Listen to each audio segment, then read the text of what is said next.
Athletes lift weights and cheerleaders lift people. This is a quote that is extremely important to all cheerleaders because it shows their work compared to other athletes. Over many years, cheerleading has developed into something worldwide. Although as popular as it seems, it's not considered a sport. Many disagree with this statement based on facts. Cheerleading first started in the 1800s at the University of Minnesota. When cheerleading first began, it was actually an all-male sport, or let's say activity. George W. Bush was one of the very first cheerleaders, believe it or not. Also, one of the first male cheerleaders was Lawrence Herky Herkmere. Lawrence was a well-known university cheerleader that held the summer cheer camp clinic, the very first one for all males. He later went on to invent his Herky jump, spirit stick, and pom-poms, which are all things that cheerleaders still use today. It wasn't until 1923 that women were allowed to cheer for the first time.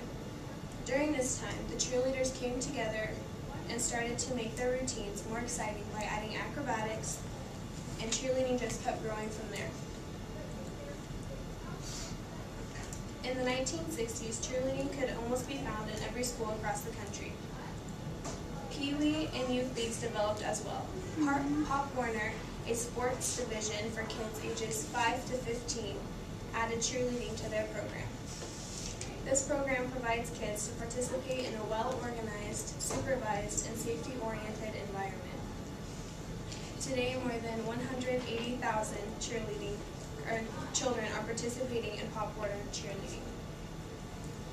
The children dance and cheer around the world, and although many are involved and love this sport, it is not considered a sport.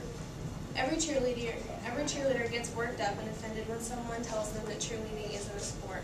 Most commonly, people make negative comments just to make a cheerleader mad, but some honestly believe that it has little to no athleticism in it at all. All of the things that define a sport, according to dictionary.com or in the dictionary, cheerleaders are capable for as well as any other athlete.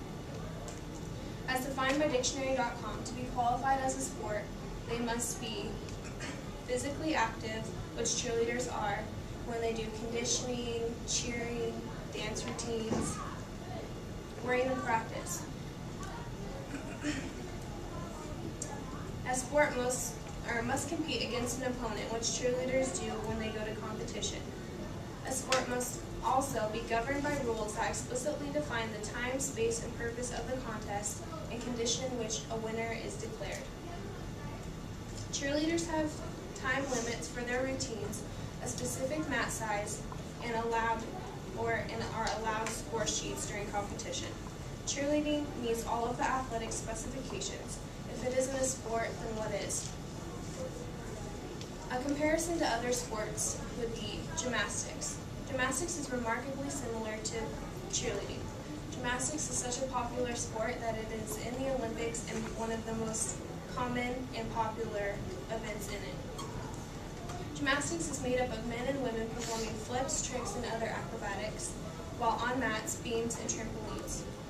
Cheerleaders are not allowed to use beams or trampolines, but they do their performances on mats.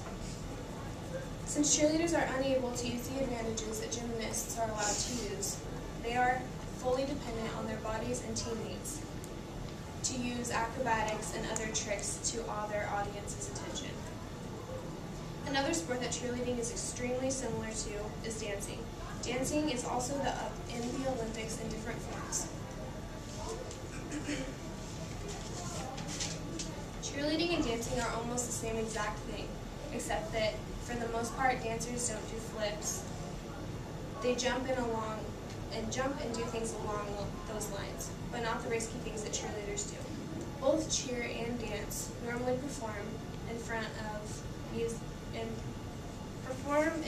judges and do their routines to music.